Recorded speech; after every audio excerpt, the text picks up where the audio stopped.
Pemerintah Kota Palembang bersama Dewan Kopri Palembang menggelar ceramah agama di Ruang Parameswara Setda Palembang dengan mengangkat tema memperkokoh netralitas dan profesionalitas Jumat 6 November 2015. Ceramah agama kali ini diisi oleh Erwansyah MA, dosen Fakultas Usluhuddin dan Pemikiran Islam Universitas Islam Negeri Raden Fatah Palembang.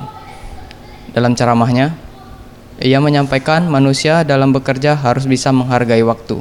Khususnya kepada aparatur sipil negara, dihimbau untuk meningkatkan kedisiplinan, lebih teliti, lebih rapi, dan lebih meningkatkan keimanan. Aparatur sipil negara juga dihimbau untuk lebih meningkatkan potensi diri yang dapat meningkatkan kinerja dalam pelayanan publik.